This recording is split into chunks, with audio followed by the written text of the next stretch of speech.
This past semester, I have attended a life group, and my teacher in our life group was Rich Frere.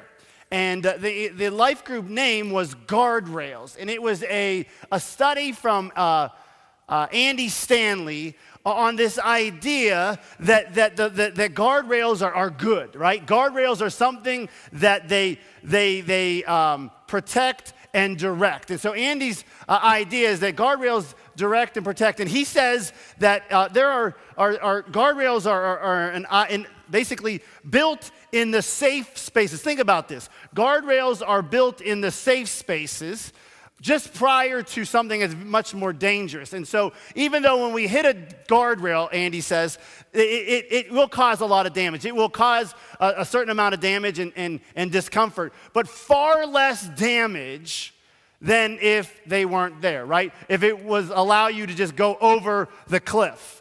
And he makes this illustration that guardrails are more important in maybe other areas of our lives than maybe even for driving. There are things in our lives that we need to have guardrails about. And he defines a guardrail as a standard of personal behavior that becomes a matter of conscience. And so what he says is that when we put up guardrails in our lives, when we get to that point and we see ourselves bumping up against this established guardrails, our conscience starts flashing. Red flags keep going up. We're not really doing anything wrong. We haven't sinned yet, but we're just on the safe side of disaster. And he tries to say, we need to build these things in our lives that enable us to stay away from disaster. And this one message in his series on guardrails really was just groundbreaking for me. And so what I've done is I've taken that message and I've adapted it for our purposes. And so much of what you hear today has been influenced by Andy Stanley in this series called Guardrails. And one of the things that he says in this series is that guardrails may be no more necessary than in the areas of sex and money.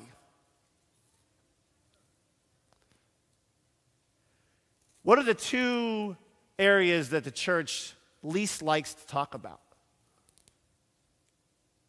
Now think about that for a second. Most of our problems in relationships, either one of those two things. Most of the arguments, one of those two things.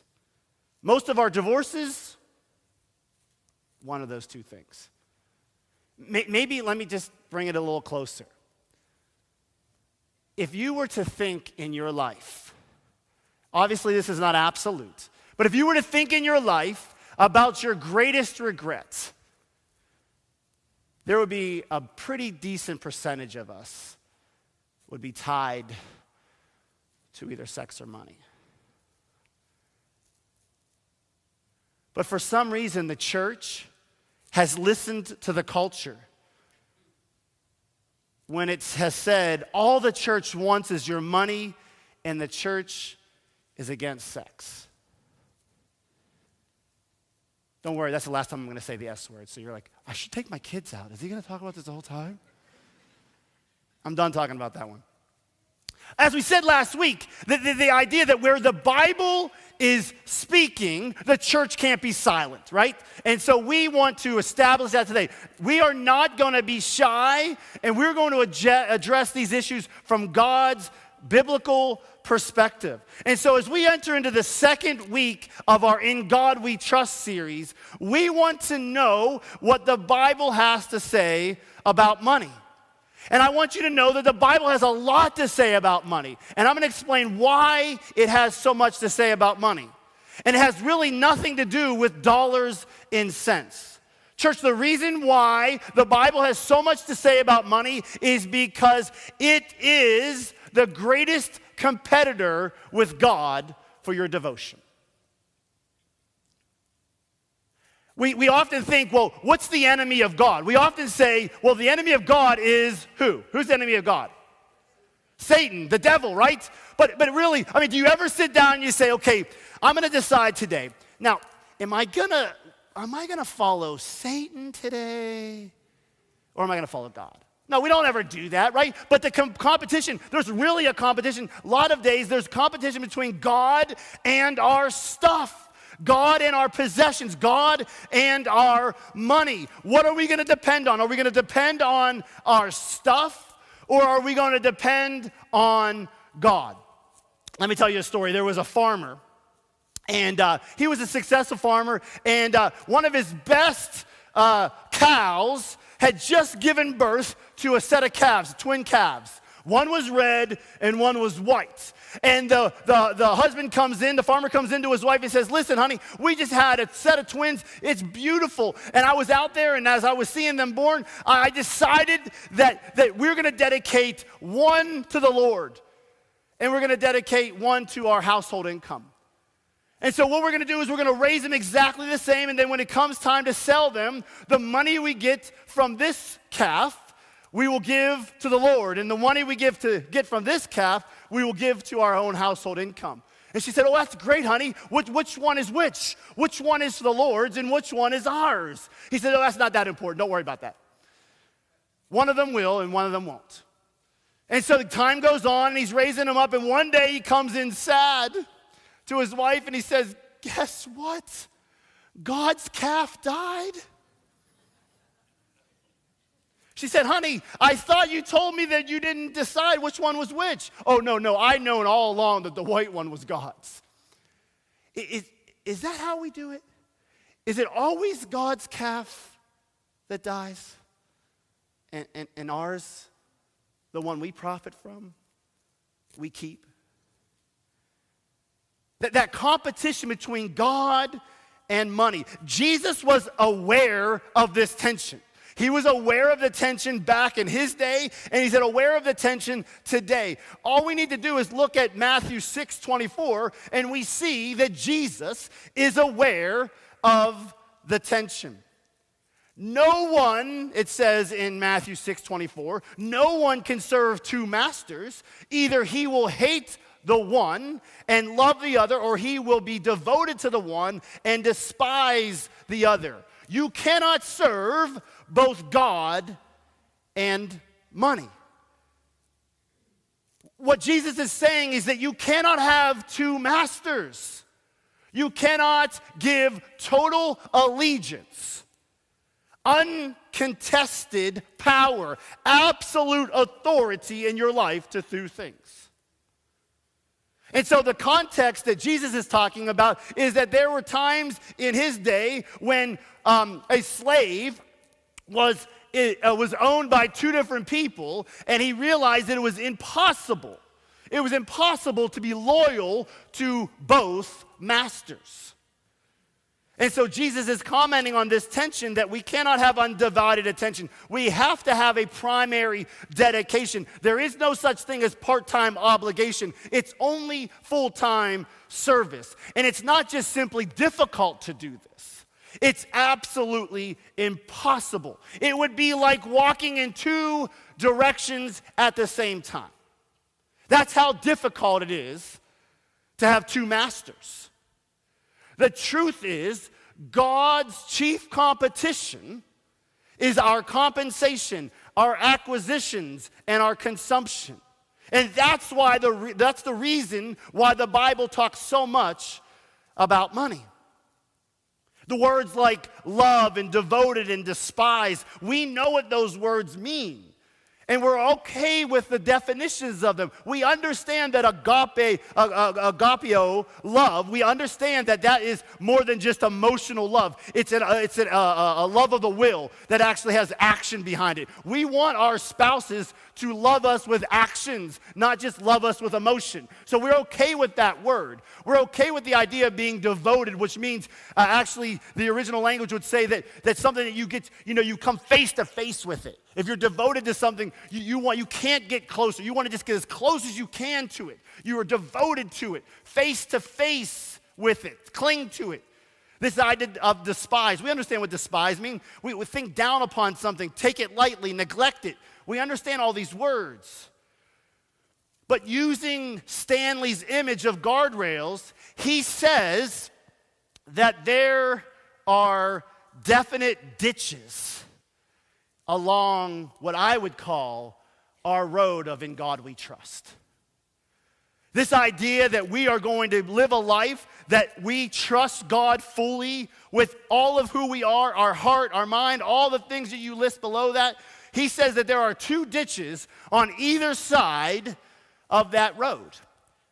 One ditch is consumption. The other ditch is hoarding. Consumer or hoarder? Does anyone want to admit at this point in the message that you're one of those? I'm not a hoarder. I'm not a hoarder. No, right? No one's saying that they're a consumer or they're a hoarder. We watch that stuff on television. What is a consumer? A consumer is that everything that comes in becomes something. Everything that comes in becomes something in my life. Knew this, knew that. It's acquired by me, for me. That's what it means to consume. A hoarder is that person that's like, well what if? Maybe that, or what if that happens? Or maybe this is going to happen. Well, what could I do? Or what might I have to do? We're worried. Well, what about this? Or what about that? Well, what if? Well, what then? What might? What could? In areas of economy or in illness. I mean, think about this. Some of us are worried that we're going to die too soon. That's why we hoard. But there's probably a greater majority of us that are afraid that we're going to live too long. And we hoard. There's a couple things that we know about people, these two people, consumers and hoarders.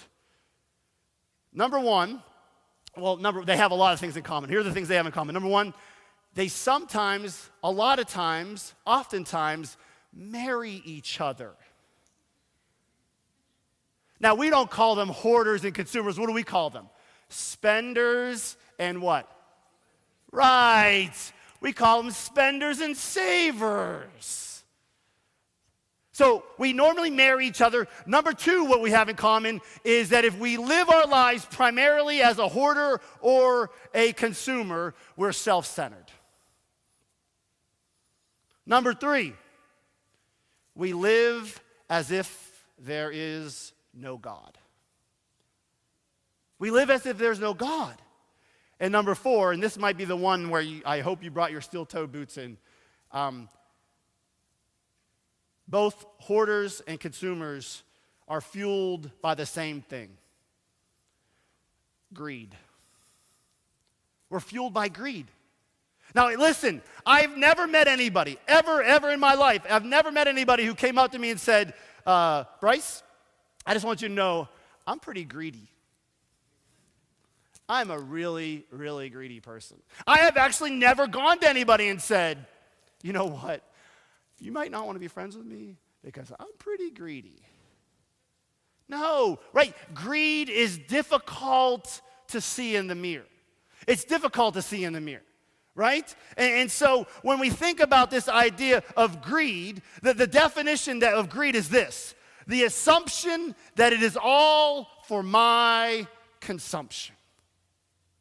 That's greed. Greed is the assumption that it is all for my consumption. It doesn't matter if you're poor. It doesn't matter if you're rich. It doesn't matter if you're in the middle. If you believe that it's all for your consumption, you might be like me and fit into the category of greedy. See, spenders assume that it is for my consumption now. Hoarders or savers assume that it is for my consumption when? Later. But I need to keep it, because I'm going to have to consume it later. See, living primarily in one of these two ways is living as if there is no God. And I'm not saying that we don't believe that there is a God. I'm not saying that we're atheists. I'm saying that it is possible when we are living in this way, when our primary and our central focus is on either consuming now or consuming later, that we may be living as if there's no God.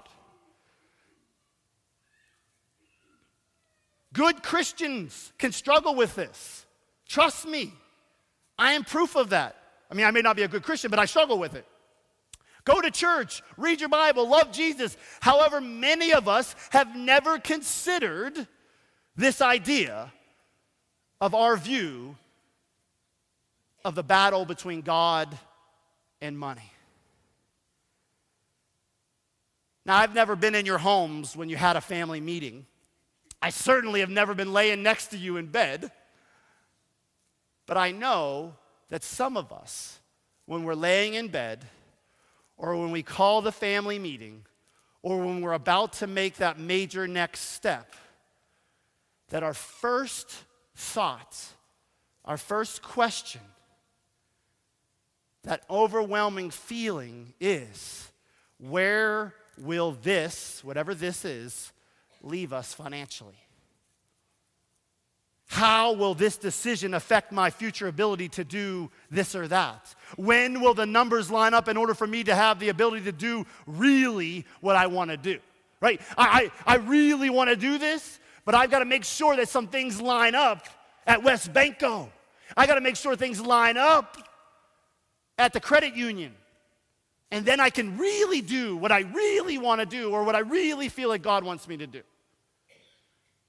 If that is our first thought, consciously or unconsciously, money may be our master. I feel like I should remember that message where I put my picture up?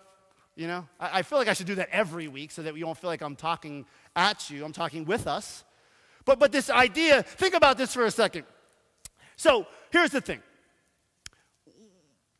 We know, because of human nature, and I don't know, maybe this is how God made us, but I'm not exactly sure. But what happens when no matter what you think of God, or no matter who's master of your life, when we hit a snag, when we hit a shortfall, when we hit an unplanned circumstance, uncannily, I looked it up, it's a real word, it's uncannily easy to invite the big G-O-D into our financial situation. It's easy. Hey, God, are you available to consult? I mean, so here's the thing. I believe that if you're here today, I'm going to make one full sweeping assumption about every single person in here. God is on your staff. When you think about the people that help run your life, God is somewhere on your staff. You wouldn't be here today if God wasn't somewhere on your staff. The question I want us to deliberate on today is, what position does he have? Because there's anywhere from CFO, right, Chief Financial Officer, to financial crisis consultant, right? Right? I mean, somewhere he's either the CFO of our life or he is the crisis consultant. And so we need to decide what role he has, because if he's the crisis consultant, we decide all factors in our life. And God is only consulted when he's needed. Where do I attend college? Who will I marry? What type of house do I buy? What risk am I willing to take? What level of obedience am I willing to pursue? All of those things can be decided by us if he is not the CFO. But when we invite God in, if he's the crisis consultant and we invite him in, isn't it interesting? And maybe this is just me and it's not you, so I don't mean to transpose this on you, but it isn't interesting. I find myself sometimes asking God very narrow questions because he's my consultant. And so as a consultant, you don't go over your whole life with your consultant. They are specialized in a certain area and you ask them specific questions. But and you want narrow answers back. Let me give you an example. God, I'm praying about this new job I'm taking. And I understand what the job expectations are. I know how much it's going to keep me out of the house. I know how much effort I'm going to have to put in. I just want you to tell me whether or not I should take this job. You have no desire. I have no desire for God to comment on any level of anything else in my life. I don't want him to talk about whether or not I can be a good dad if I take this job. I don't want to talk about if I can be a good husband. No, I want a very narrow answer. I'm asking you specifically, do you think it's a good idea for me to take this promotion? And I do not want you to migrate into answering other questions that I did not ask you. I didn't ask you to comment on my husbandry. Or my, I'm making up words now, or my fatherhoodness. I just want you to know, is it a good or bad to take the promotion? God doesn't play that. God is not meant to be our consultant. He desires to be our master, our CFO, our CEO, not our crisis consultant. But here is the problem, church. Here is the problem with God being the CFO of your life. That position may already be filled. It's not open. The position of CFO in our life isn't open. Fill in the blank who holds that position. Is it your lifestyle? Is it your retirement plan? Is it your children's exposure with an eye to the NFL? Like, I got to order my life around so that he goes D1, so he might get picked up and go to the combine and get drafted. He's like in first grade. But that could be the CFO. Everything is centered around that. And maybe, just maybe, it might be comfort. And actually, for adult children, it actually might be your parent. Did you ever realize you might actually have to fire your parent? If you're an adult child, fire your parent from being your CFO because maybe they don't think it's a good idea to make this financial decision. Now, I'm all about taking advice and wisdom, but if maybe it's possible that person, a person, has a higher value in our lives than even our relationship with God. And please, anybody that's under the age of 21, you're not allowed to fire your parents. Sorry. But that's my point. Like, if you're an adult child, isn't it possible there's kind of that awkward transition? Like, who makes the decisions for me? Like, who do I listen to? And so, anyways, let us transition. So, breaking the power of greed. And we already established what is greed. Greed is the idea that the assumption that everything is for my consumption. I believe that breaking the power of greed is about moving God to CFO, CEO. Staying out of the two ditches of hoarding and consuming. I believe that's what it looks like to having God we trust. Allowing God to be the master. Demonstrating our devotion to God. Now hear me out, because this may be the most predictable thing I've said in 6 years as your pastor. How we do that. How do we move God into CFO, CEO, out of crisis consultant? It's 3 words. Give, save, live. If you don't want to be owned by the things you own, if you want God to be the master and not your money, the first thing you need to do is give it away.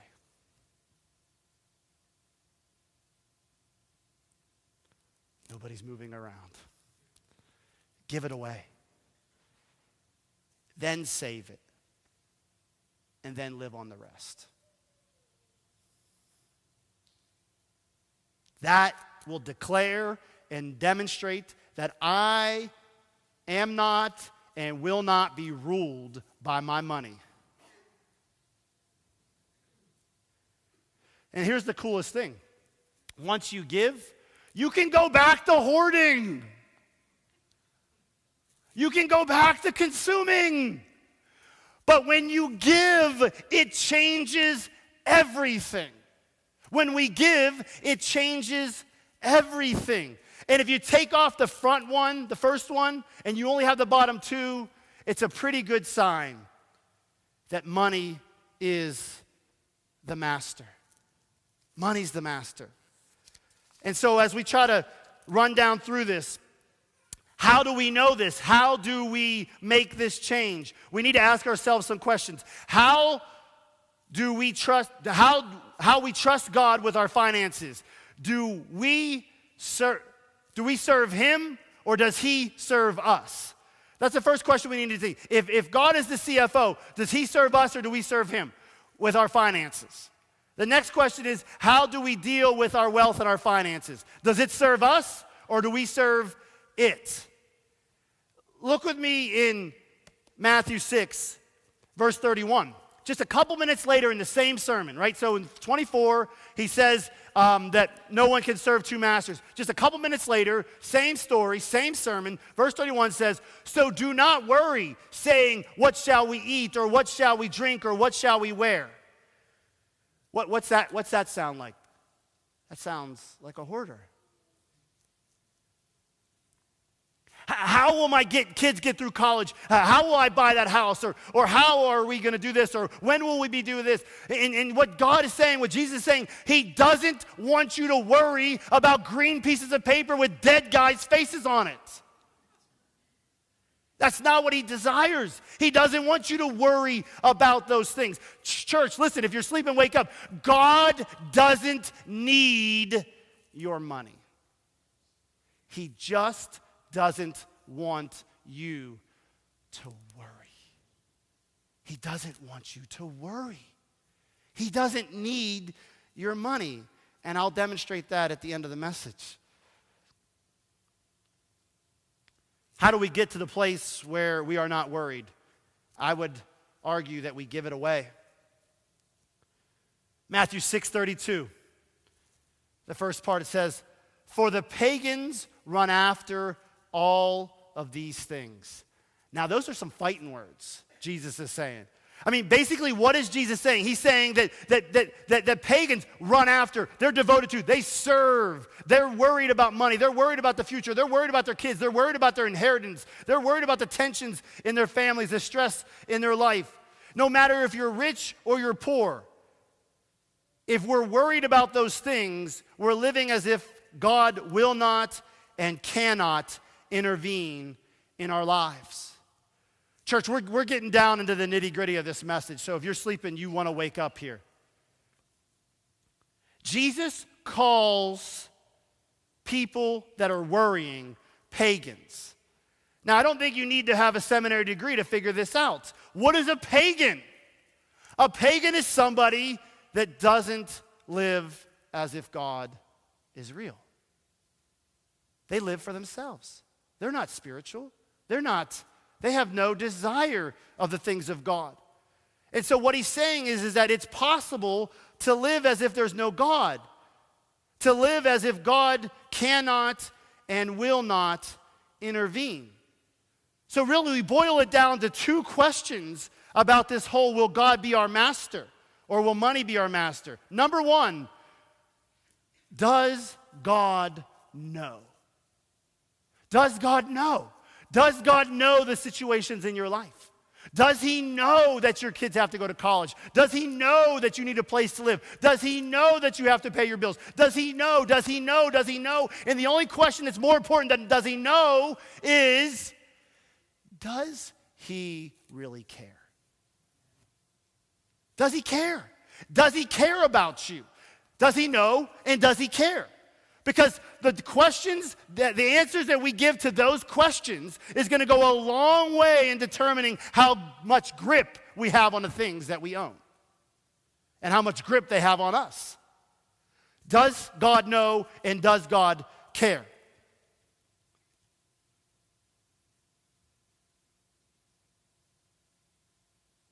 Ask yourself. And it's really a yes-no question. Does God know that we have to put our kids through college? Does he know that? Does God know that we need a place to live? These are yes-no questions. Yes, he does, or no, he doesn't. Look at Matthew 6:33, the first part of it. Oh, no, I'm sorry, 32, I apologize. For the pagans run after all these things, and what does it say there? Your heavenly Father, what? He knows. He knows. The answer is yes, yes, yes. He knows. God, our master, is saying, I got this. I got it. I know. God knows, and God cares about your today, and he cares about your tomorrow. And here's another news flash. It really isn't even dependent on how you feel. Now, it seems kind of rude to say that, but what I'm saying is there's a truth to that. No matter how you think or how you feel, God still knows and God still cares. So even if we're sitting there thinking, I don't really think so. That doesn't change it. God does know. God does care. And so when we get to the point that he knows and he cares, our hands open up, the grip on the stuff becomes less, and in God we trust increases.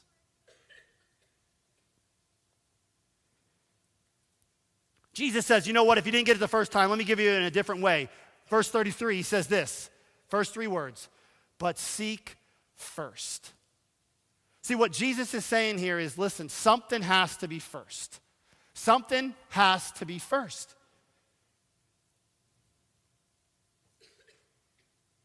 Something needs to be first. And if we believe that God is our master, we may need to reorder, reorient, and reprioritize our life. See, instead of thinking first, when will we, or what will we, or how will we, if God knows and God cares, Jesus is instructing us to put something else in first place. Because look what he says. Here it is. If we put God first, but seek first, the rest of the verse says this, but seek first his kingdom and his righteousness. And what? All of these things. What's all those things? Oh yeah, those are all those things that we're saving for. And all those things that we're spending on. But he says, if you seek first, if you trust me that I know and that I care, he's going to bring those things into our lives. Are my peeps here? Where are they at? Have them come up. I have 3 special guests that I want to interview today. And I'm going to interview them and have them share their financial story with you. If you'll allow us to interview these fine people, we'll go youngest to oldest. Is this on? Okay. Okay, thank you for coming. Now, I'd like to ask you a few questions about how you handle your finances. Okay. What kind of jobs do you have? I take the dog out, I feed the dog. Okay. And I clean downstairs. You clean downstairs. Okay, good. Thank you. What's your name, son? Gavin, okay. I fold the laundry. Okay. I wash the dishes. Okay. Good. Yes, young man, what's your name? Ben? Okay. What are your jobs? Well, I get the laundry out of the dryer. I take the dog out, and I unload the dishwasher. Thank you. So, how much do you normally get paid for these jobs that you have, Mr. Greco? $3 to $5. Okay. $3 to $5.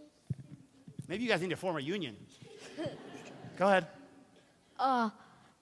Let's see. Oh, yeah, $3 to $5. Now, Gavin, right? Is that your name? Gavin? Yes. What is the first, when you get paid on payday, what do you do with your paycheck? I split them in the give, save, and spend. Okay. I split them into give, save, and spend. Well, 10% goes in give, and 90% goes in save. Now, can you tell me a little bit about, what do you do with them? Where do you put it? Do you put it in something? We put them in envelopes. You put them in envelopes. And the envelopes, how many envelopes do you have? 3. Can you talk into the microphone, please? 3. My friends want to hear you talk. All right, 3. Okay, and Mr. Greco, the oldest Mr. Greco, you didn't say anything about spend, so you only have 2 envelopes? Well, I have 3, but I don't like to spend. I like to save. All right, not now, much listen, spending hold the in me. microphone. Hold the microphone. So, what are you saving for? A phone, but I already have enough. You already have enough, but you're still saving. Okay, Yeah. Give it to your sister. What are you saving for? An iPad. A what? An iPad. Okay, what are you saving for? For my brother's birthday present. Okay, last question. Can you handle one more question? Yes. One more question? Okay. So tell me a little bit about what you spend your money on then. I spend my money on a bike. A bike, okay. Candy.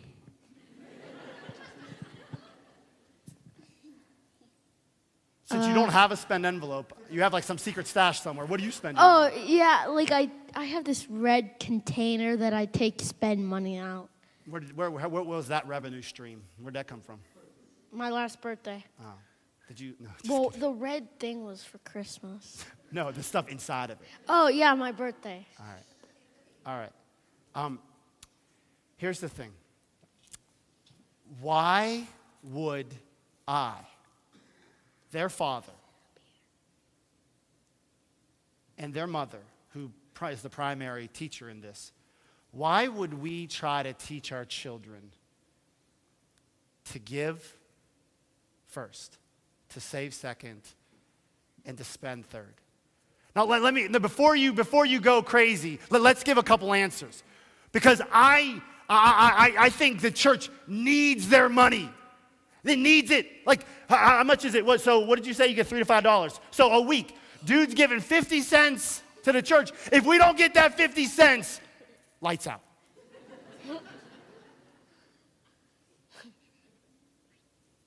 The church wants their money. That's so funny. Why would I tell my kids to give their money away to some organization because I mean, that's silly. I mean, why would I make my kids do something? I mean, maybe your kids, I want your money. So I want to get your money, but why would I give up my own money? I mean, I'm kind of in charge around here. Why would I do that? I mean, maybe if they all just, so 50 cents, so $1.50, and when everybody goes home and I walk up to that little room up there and I have a bucket and I just kind of, I get their $3 back. Just put it in my shirt. No. The reason why we try to teach our children to give first, save second, and spend third and live on the rest is because we believe that's the way you honor God. And the things that I'm trying to teach them at 7, 9, and 10 are things that Susie and I were trying to figure out when we got married. And we're still trying to figure out. We're trying to get to a point where there's financial freedom, where we have the idea that our money doesn't, our money serves us in what we want to do, not us serve our money. And so, church, the reason why I wanted to bring them up here is to say, listen, why would we, the whole mode of, well, the church needs your money or the church wants your money, why would I teach my kids that? That seems kind of contrary. I should figure out how to get your kids to give me money, not my kids to give money. We believe it's the best way for the path of financial freedom as an adult, living independently of serving money. The church doesn't want it. The church doesn't need it. The church isn't scheming for it. It's about understanding the experience of blessing, the blessing of trusting and freedom in God. Well, Pastor, I don't have enough to give to the Lord. How can you say that? This cat is given 30 cents a week.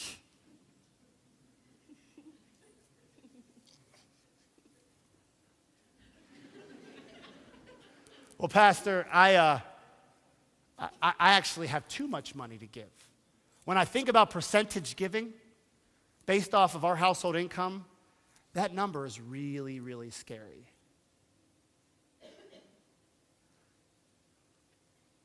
Only if the master is money.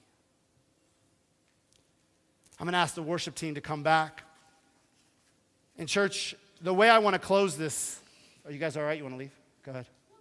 No, I want to listen. You want to listen? I want a front row seat. He wants a front row seat.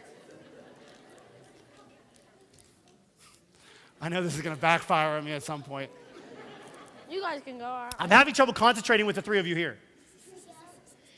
It's not our fault that you wanted us to come up here.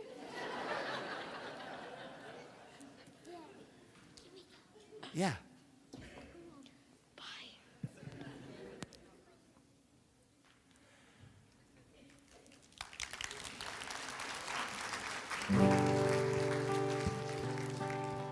Church, what we're talking about here is in God we trust. And if we boil it all down, we look at the words of Jesus in Matthew 6, talking about we can't have two masters, talking about not worrying, talking about seeking first. It comes down to the two questions, about 3/4 of the way through, that I think will dictate how we feel about our finances and how we feel about our relationship with God and how they intertwine. Does God know? And does God care?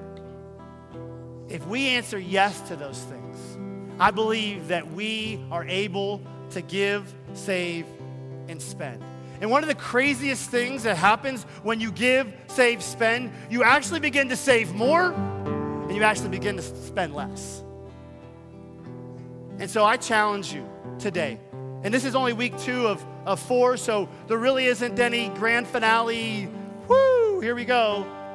It's just kind of adding to our hearts and our minds as we consider how much we trust God. It's not about quantity. Because so often we think about money in the church, we immediately go to quantity. It's really about trust. Does God know? Does God care? We're going to sing a song in closing, and we're going to transition to our prayer time.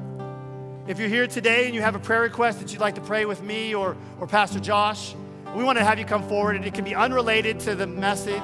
That's not what it's about. But if you're here today and it's something that the Lord has used from this message, something the Lord has laid upon your heart, something the Lord has convicted you of, and you want to make a commitment to God, to trust Him more, to begin to give first, I want to agree with you about that. I want to seal that decision in Christ today. So we're going to sing a song. We're going to ask you to stand. We're going to have a prayer time. If this is your first time here, I told myself I wasn't going to do this, but I'm going to do it anyways. This is not what we preach about every week. I get tired of apologizing for God, but I'm doing it again. This is not what we do every day, every week. This is where God has us. And again, we feel like this is a fair treatment of the scriptures. So even though it seems predictable, it's still God's word, amen? So let's consider together what the Lord is saying to us today.